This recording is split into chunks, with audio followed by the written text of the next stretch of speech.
பாட்டு தான் அதிகமாக வந்து பாடினது, நிறைய பேர் ரசித்தது. ஸோ ஆனால் இளையராஜா சாரை வந்து இங்கே சமீபத்தில் பார்த்தீங்கன்னா ஒரு டைரக்டர் இப்போ நடிக்கிறார், அவர் வந்து அவன் இவன் சொல்லியிருக்காரு. இது பாடகர் மத்தியில் யாருமே கண்டனம் தெரிவிக்கல.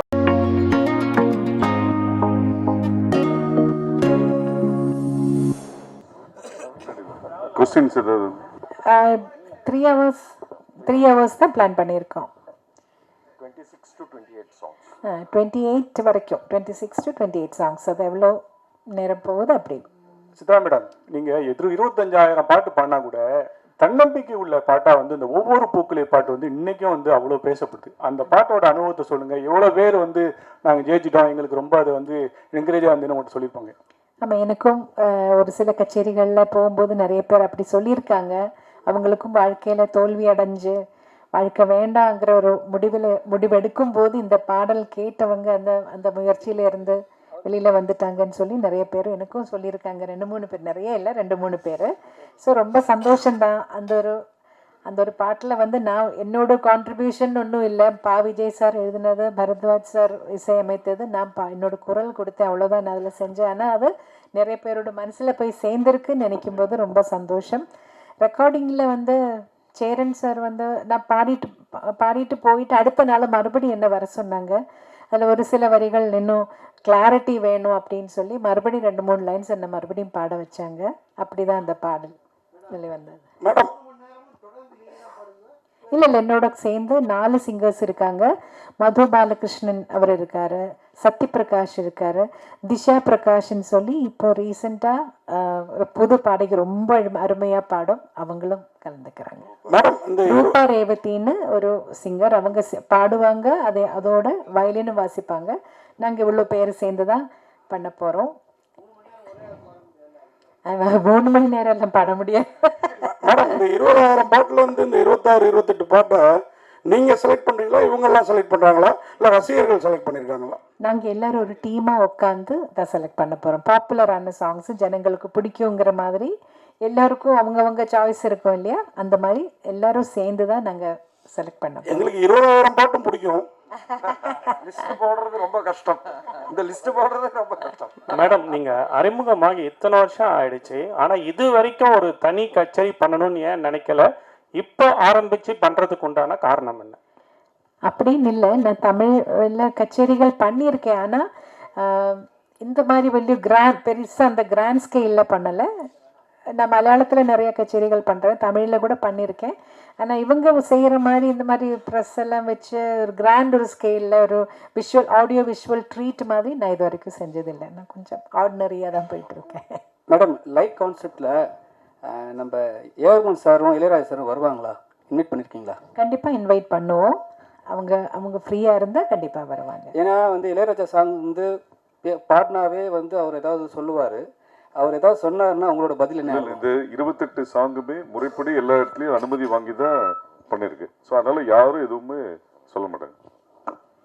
சித்ராமா, அச்சா, நீங்கள் அந்த ஃபர்ஸ்ட் ஓப்பனிங்கில் வந்து அந்த டிராயிங் ஒன்று காமிச்சிங்க.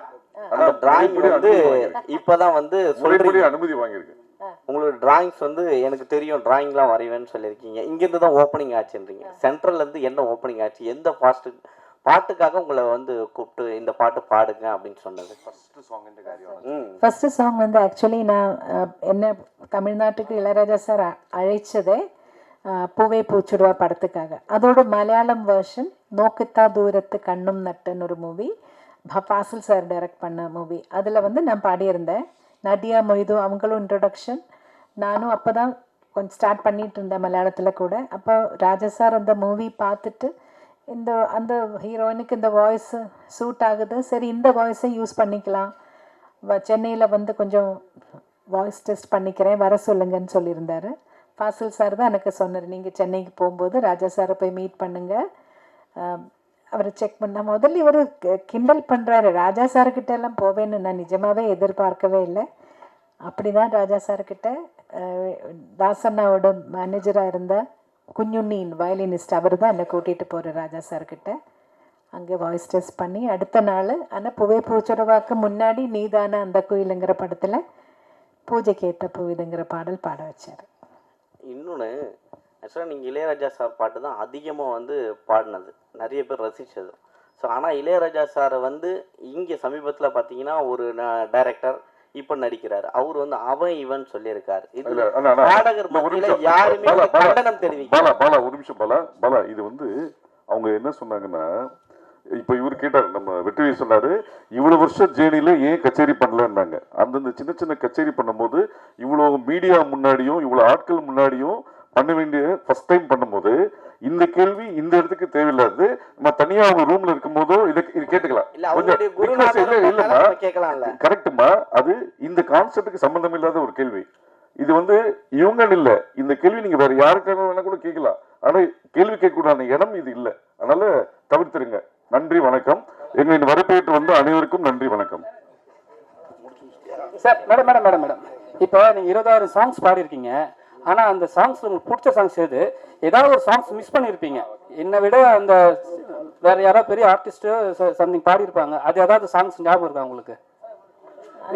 மிஸ் ஆன சாங்ஸ் இருக்கு, அதெல்லாம் என்ன பாட்டுன்னு எனக்கு தெரியாது. இப்போ ஒரு ராஜா சார் ரெக்கார்டிங் கூட ஒரு சம்டைம்ஸ் இருக்கலாம், ஏஆர் ரஹ்மான் அவரோட ரெக்கார்டிங் கூட சம்டைம்ஸ் கூப்பிடும்போது நான் ஊரில் இல்லைன்னா அந்த சாங் நான் மிஸ் ஆகிடும். ஆனால் அது எந்த பாட்டுன்னு எனக்கு தெரியாது. இல்லை, அது வேறு யாரோ பாடி அது வெளில வந்திருக்கும். அது என்ன அந்த மாதிரி நிறைய இடத்துல எனக்கு மிஸ் ஆயிருக்கு. ராஜா சாரோடதும் மிஸ் ஆயிருக்கு, ஏஆர் ரஹ்மான் அவரோடதும் மிஸ் ஆயிருக்கு. நிறைய மியூசிக் டைரக்டர்ஸ் கிட்ட நான் கொஞ்சம் ட்ராவல் பண்ணுற டைமில் வர ரெக்கார்டிங்ஸ் நிறைய மிஸ் ஆயிருக்கு. எனக்கு இந்த உருவத்தில் டான்ஸ் பண்ணா எப்படி இருக்கும்? மேடம் வாழ்த்துக்கள். முதல்ல இந்த 28 சாங்ல நீங்க பாடினது மட்டும்தானா இல்ல மற்ற சிங்கர்ஸ் பாடினது இருக்க போதா? நான் பண்ண சாங்ஸ் தான் இருக்கும்னு நினைக்கிறேன். நாங்கள் கேட்டு வளர்ந்ததெல்லாம் எஸ்பிபி சித்ரா, மனோஜ் சித்ரா இப்படி கேட்டு தான் நாங்கள் வானொலியில் வளர்ந்துருக்கோம். இப்போ எஸ்பிபி சார் பாடின சாங்ஸும் மனோ பாடின சாங்ஸ் இதில் இருக்குமா? அதெல்லாம் யார் இருக்கும் கண்டிப்பாக. ரெண்டு மேல் சிங்கர்ஸ் இருக்காங்கல்ல, அவங்க மாற்றி பாடுவாங்க. மேடம் உங்களை சின்ன குயில் சித்ரான்னு தான் கூப்பிடுவாங்க. நீங்கள் 47 வருஷமா பாடுறீங்க, 25,000 பாட்டு, 6 நேஷனல் அவார்டு. இப்போ பெரிய குயிலாக இருப்பீங்க. இன்னைக்கு தான் பெரிய இல்லை ஆதரவு இல்லை. இப்போ உள்ள பாடகையில் சின்ன குயில்னு ஒரு உங்களுக்கு பிடிச்ச பாடகைகள் யார் சொல்லுவீங்க? ஒரு 2 மணி நேரம் சொல்லுங்கள். ஐயோ, நிறைய இப்போ அதர் சிங்கர்ஸ் நிறைய பேர் நல்ல டேலண்டடாக இருக்கிற நிறைய சிங்கர்ஸ் இருக்காங்க. அஃப்கோர்ஸ் ஸ்ரேயா கோஷல், ஸ்வேதா, சின்மயி, சொல்லிட்டே போல நிறைய இருக்காங்க. ரொம்ப டேலண்டடாக இருக்கிற நிறைய சிங்கர்ஸ் இருக்காங்க. ஒவ்வொரு பாடல் கேட்கும்போது அந்த சிங்கர்கிட்ட நம்மளுக்கு ஒரு ஐயோ ரொம்ப அழகாக பாடுறாங்களே அப்படின்னு தோணும். 1-2 பேர் எடுத்து சொல்றது கஷ்டம்தான், ஆனால் இவங்க எல்லாம் எனக்கு பிடிச்ச சிங்கர்ஸ். சித்ராமா, உங்கள் சாங்லேயே வந்து பார்த்தீங்கன்னா எஸ்பிபி சாருக்கு இளையராஜா சார் ஒரு சாங் போட்டிருக்காரு, அவர் பாடின இன்னும் நினைவு ஊட்டுற மாதிரி. அதே போல் சின்ன குயில் பாடும் அப்படின்னு சொல்லி உங்களை ஓப்பனிங் பண்ணுறாங்க. அந்த பாட்டு உங்களுக்காக எழுதுனதா? நீங்கள் கேட்டிங்களா? இல்லை, வைரமுத்து சார் தானே எழுதினாரு. அந்த படத்துக்காக எழுதியிருப்பாங்க. அந்த பாட்டை தான் முதல்ல வெளியில் வந்தது, அதனால தான் என்ன சின்ன குயில்னு கூப்பிடுறாங்கன்னு நினைக்கிறேன் நான்.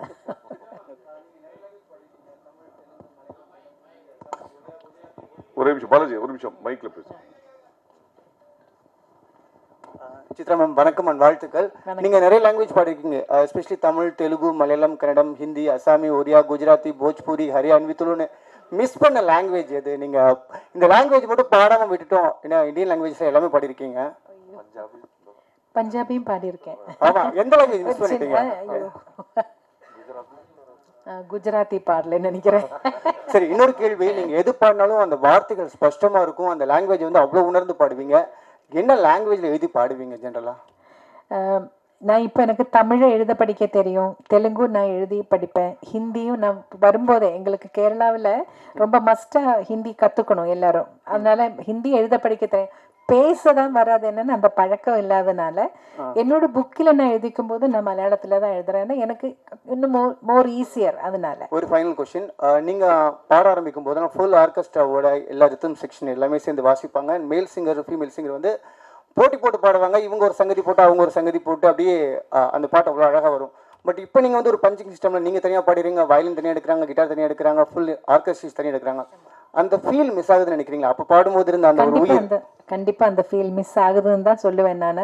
அது வந்து அப்போல்லாம் ஒரு குடும்பமாக எல்லாரும் மியூசிஷியன்ஸ் எல்லாரும் என்னை விட ரொம்ப ரொம்ப சீனியர் மியூசிஷியன்ஸ் எல்லாம் இருந்து அவங்களோட அட்வைஸும் எனக்கு கிடச்சிட்டு இருந்தது. நான் சின்ன பொண்ணாக பாட ஸ்டார்ட் பண்ணும்போது பெரிய பெரிய வீணா பிளேயர்ஸ், அந்த மாதிரி மிருதம் வாசிக்கிறவங்க, சீனா குட்டி சார், அந்த மாதிரி இவங்க எல்லாம் பெரிய சீனியர்ஸ் இருந்தாங்க.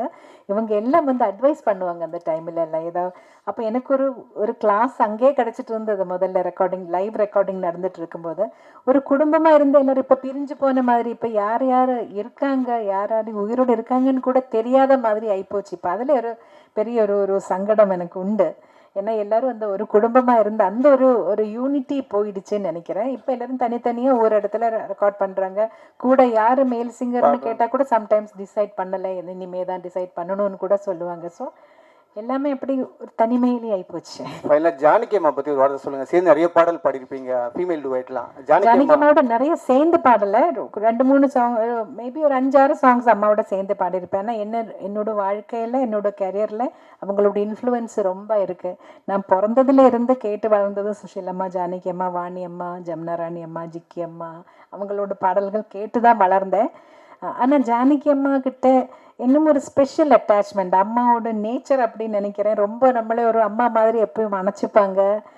அவங்க ரொம்ப சாப்பாடெல்லாம் ஊட்டி விடுவாங்க. யாருக்கும் தெரியாது அந்த விஷயம் எல்லாம். அவங்க வீட்டுக்கு போனால் அவங்களே பிசைஞ்சு அவங்க கையால் ஊட்டி விடுவாங்க. ஸோ அதெல்லாம் வேற எங்கேயுமே கிடைக்காது. என்னோட பெத்த தாய் கொடுத்ததுக்கு அப்புறம் ஜானகி அம்மா தான் கொடுத்துருக்காங்க. ஸோ அதெல்லாம் எனக்கு ரொம்ப ஸ்பெஷல். அதனால் அவங்களுக்கு எப்போவுமே என்னோட மானசீக குருவா என்னோட மனசில் ஒரு ஸ்பெஷல் இடம் உண்டு. ரொம்ப நன்றி, தேங்க்யூ. 2 வரிகள் எங்கே எனது கவிதை உங்கள் குரலை கேட்டால் சந்தோஷம். நன்றிம்மா. சித்ரா மேடம், உங்கள் வாய்ஸ் மாத்திரம் அழகு இல்லை, நீங்களே அழகாக இருக்கீங்க. ஏதாவது டிவி சீரியலில் தமிழ், மலையாளம், தெலுங்குல நடிக்க கூப்பிட்டுருக்காங்களா? அப்புறம் ஏன் இவ்வளோ நாள் மியூசிக் டைரக்டர் ஆகலை? மியூசிக் டைரக்ஷன் இல்லை, அதுக்கு ஒரு தனி திறமை வேணும். ஒரு சிச்சுவேஷன் சொல்லி அதுக்கு தகுந்த மாதிரி ஆப்டாக ஒரு மியூசிக் க்ரியேட் பண்ணுறதுக்கு ஒரு தனிமை, அதுக்கு ஒரு டேலண்ட் வேணும். அந்த அளவுக்கு டேலண்ட் எனக்கு இல்லைன்னு நினைக்கிறேன். நான் ட்ரை பண்ணியிருக்கேன். சின்னதாக ஒரு ஸ்லோகம் கொடுத்தா ஒரு ராகம் பேஸ் பண்ணி எல்லாம் சும்மா பாடலாம், அது எனக்கு பிரச்சனை இல்லை. பட் ஒரு சிச்சுவேஷனுக்கு மியூசிக் க்ரியேட் பண்ணுற மாதிரி அந்த அளவுக்கு எனக்கு தெரியாது ஒன்றும். அது ஒன்று. இன்னொரு விஷயம் என்ன கேட்டிங்க? நடிப்புக்கு கேட்டாங்க. ஒரு 2 படத்துக்கு மதர் கேரக்டருக்கு வர முடியுமான்னு எனக்கு. ஆனால் அந்த ஒரு ஆக்டிங் ஃபீல்டு எனக்கு அவ்வளோ ஒரு கம்ஃபர்டபுளாக இல்லை. இதே போதும், இது இப்படி இருந்தால் போதும்னு நினைக்கிறேன். தேங்க்யூ.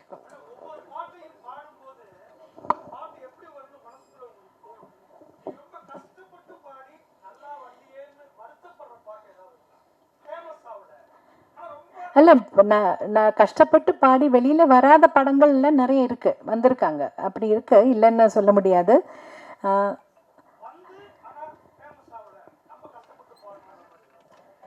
அந்த மாதிரி நினச்ச அளவுக்கு ஒரு வெற்றிகரமாக போகாத படங்கள் இருக்குது.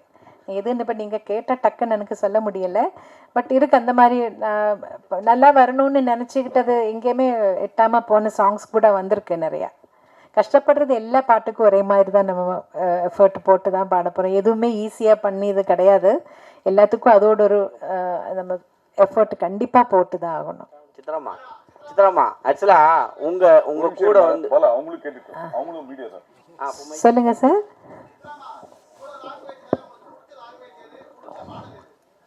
ஐயோ, அது கஷ்டங்க அது சொல்கிறது. எனக்கு வந்து புது லாங்குவேஜஸை ட்ரை பண்ணுறது, லேர்ன் பண்ணுறது எனக்கு பிடிக்கும்.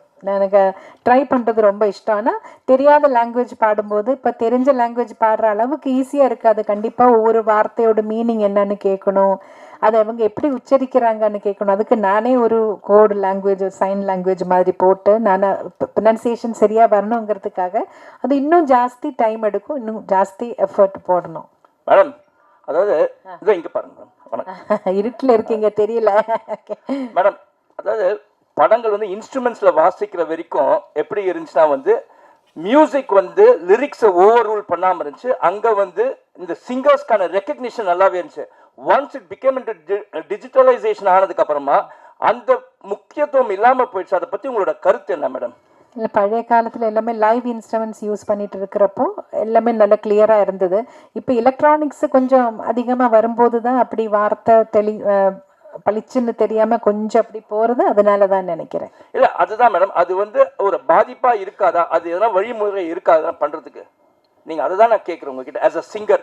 ஏன்னா யூஆர் அன் எக்ஸ்பீரியன்ஸ் இல்லை வெட்டரன். எல்லா தடவையும் நாங்கள் சொல்லுவோம் மெயினாக வாய்ஸ் மெயின் வச்சுட்டு பேக்ரவுண்ட் ஸ்கோர் இது கொஞ்சம் பேக்ரவுண்டில் இருக்கிற மாதிரி வைக்க சொல்லுவோம். ஆனால் ஒவ்வொரு மியூசிக் டைரக்டருக்கு அவரோட காதில் அது எப்படி எல்லாமே மிக்சிங் பண்ணுறவங்களோட இயர்ஸை பொறுத்த வரைக்கும் இருக்கும். அவங்களுக்கு அது எப்படி கேட்குதோ எப்படி வேணும்னு நினைக்கிறாங்களோ அப்படி தான் மிக்ஸ் வெளியில் வரும். நம்ம பாடி முடிச்சு போயாச்சுன்னா மிக்சிங்கில் எல்லாம் நாங்கள் போய் உட்காரதில்லை, எங்களுக்கு தெரியாது. பாட்டு வெளியில் வரும்போது தான் இது இப்படி வந்திருக்குன்னு புரியும். தேங்க்யூ.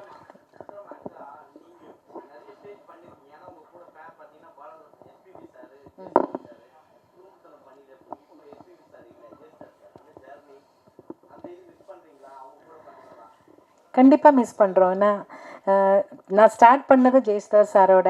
அவர்கிட்ட இருந்து ஒவ்வொரு கச்சேரியில் ரெக்கார்டிங்கில் கூட பாடின அனுபவமே எனக்கு என்னோட மியூசிக்கல் ஜேர்னியில் ரொம்ப ஹெல்ப் பண்ணியிருக்கு. ஒரு மைக் எப்படி ஃபேஸ் பண்ணுறது, அதில் அந்த பாப்பர் ஸ்டாப்பர் இல்லாமல், முன்னாடியெல்லாம் அந்த ஃபில்ட்ரு இல்லை, பாப் ஃபில்ட்ரு இல்லாமல் அந்த ப்ளோ வராமல் பாப்பு வராமல் எப்படி பாடுறாங்கங்கிறதெல்லாம் அவங்க உச்சரிப்பில் அதெல்லாம் அது ஒரு டெக்னிக் அவங்களுக்கு தெரியும். இவ்வளோ வருஷம் எக்ஸ்பீரியன்ஸில் அதெல்லாம் அவங்க கூட நின்று பாடினதில் நான் கொஞ்சம் அவங்கக்கிட்ட இருந்தெல்லாம் கற்றுக்கிட்டேன். ஒவ்வொரு வார்த்தை சொல்கிறது எப்படி, எக்ஸ்ப்ரெஷன் எப்படி கொடுக்குறாங்க ஒவ்வொரு பாட்டில் அதெல்லாம். அதே மாதிரி எஸ்பிபி சாரை பற்றி சொல்லும்போது எனக்கு தமிழ் லாங்குவேஜ் தெலுங்கு லாங்குவேஜ் ரெண்டும் அவ்வளோ எனக்கு ஸ்பஷ்டமாக வர்றதுக்கு முன்னாடி ரொம்ப ஹெல்ப் பண்ணியிருக்காங்க. ஒவ்வொரு வார்த்தையோட இந்த வார்த்தைக்கு என்ன மீனிங், அதை எப்படி பாடினா அந்த எக்ஸ்ப்ரெஷன் எப்படி வரும், இந்த மாதிரி நிறைய அவரோட சேர்ந்து பாடினதில் நான் கற்றுக்கிட்டேன் சார்கிட்ட இருந்து. அது மட்டும் இல்லை, ஒரு ஹியூமன் பீயிங்காக எப்படி கூட இருக்கிற கலைஞர்களோட இல்லைன்னா அவரோட சேர்ந்து பணியாற்றுறவங்களெல்லாம் எப்படி அன்பாக எவ்வளோ பாசத்தோடு அவங்களுக்கு எவ்வளோ கேர் பண்ணுறாங்கங்கிறதும் நான் நிறைய தடவை விட்னஸ் பண்ணியிருக்கேன். அமெரிக்காலெல்லாம் போகும்போது நாங்கள் ஒரு கச்சேரி முடித்து அடுத்த நாள் ஃப்ரைடே சாட்டர்டே சண்டே 3 நாளைக்கு கச்சேரி இருந்தால், இப்போ சாட்டர்டே கச்சேரி முடித்து சண்டே தூங்காமல் எல்லோரும் ரொம்ப டயர்டாக இருப்போம். வந்தால் ஹோட்டலில் 12 மணிக்கு தான் செக்இன் டைம். நம்ம 9 மணி 9:30 மணிக்கு வந்துட்டோம்னா 12 மணி வரைக்கும் வெயிட் பண்ணிகிட்டே இருக்கணும் ரூம் கிடைக்கிறதுக்காக. ஆனால் எஸ்பிபி சாருக்காக ரூமை அவங்க சீக்கிரமாக ரெடி பண்ணி அவங்கள அனுப்பிச்சிடுவாங்க. மற்றவங்க வெயிட் பண்ணுற வரைக்கும் சாரு சொல்லுற நீங்கள் என்ன மட்டும் அனுப்பிச்சிடுவீங்க, அவங்க எல்லாம் என்னோட மை பாய்ஸ் அவங்க எல்லாம் வெயிட் பண்ணிட்டு இருக்கும்போது நான் மட்டும் போய் ரெஸ்ட் எடுக்க முடியாதுன்னு அவரும் அந்த லாபியில் அவ்வளோ நேரம் உட்காந்த அனுபவம் எல்லாம் இருக்குது. வேறு யாரும் அப்படியெல்லாம் பண்ண மாட்டாங்க. ஸோ அதெல்லாம் பார்க்கும்போது இப்படி ஆளுங்க இருக்காங்க, இப்படி தான் இருக்கணுங்கிறது ஒரு பெரிய பாடமாக கற்றுக்கிட்டேன். மேடம், நீங்கள் பாடிய இத்தனாயிரம் பாடல்களில் பல்லாயிரக்கணக்கான பாடல்கள் முணுக்கும்படியாக இன்றைக்கும் நினைவு வச்சிருக்க மாதிரியா இருக்குது. ஆனால் சமீபத்தில் வரக்கூடிய பாடல்களில் எதுவுமே ஒரு வரி கூட புரிய மாட்டேங்குது. இதை நீங்கள் எப்படி பார்க்குறீங்க மேடம்? காலத்தோட மாற்றங்கள், அதை குறை சொல்கிறத விட அதோட கூட என்ஜாய் பண்ணி போகிறது தான் பெட்டர்ன்னு நினைக்கிறேன் சார். மேடம் மேடம்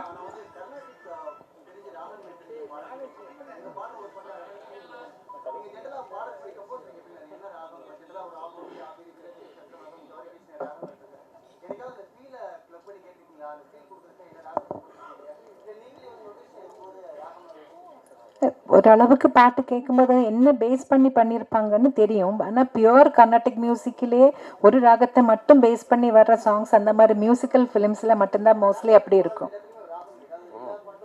ஆனால் அதுலேயே பியூர் ராகத்திலே இருக்கணும்னு ஒன்றும் கட்டாயம் இல்லை. அது ஃபீலுக்காக ஒரு நோட் மாற்றி கூட பாடினாலும் அதை என்ஜாய் பண்ணுவாங்க. அது ஒரு ஸ்பெஷல் ஒரு ட்ரீட்டாக இருக்கும் sometimes.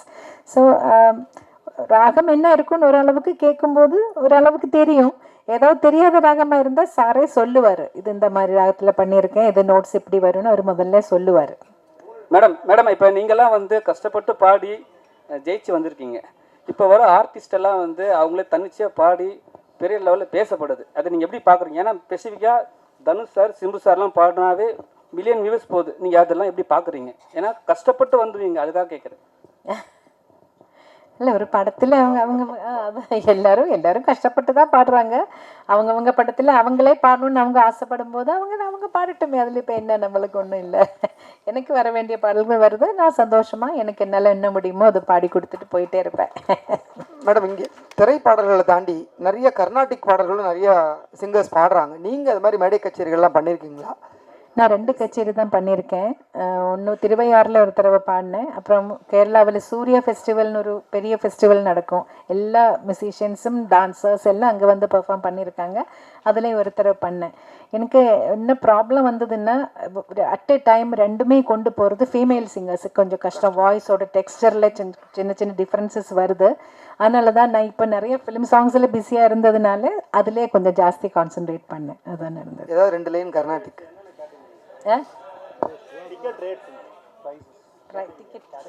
Noise and grains ticket rates பத்தி. Tickets are available on insider.in and book my show. Starting rate வந்து 499, பின்ன 799.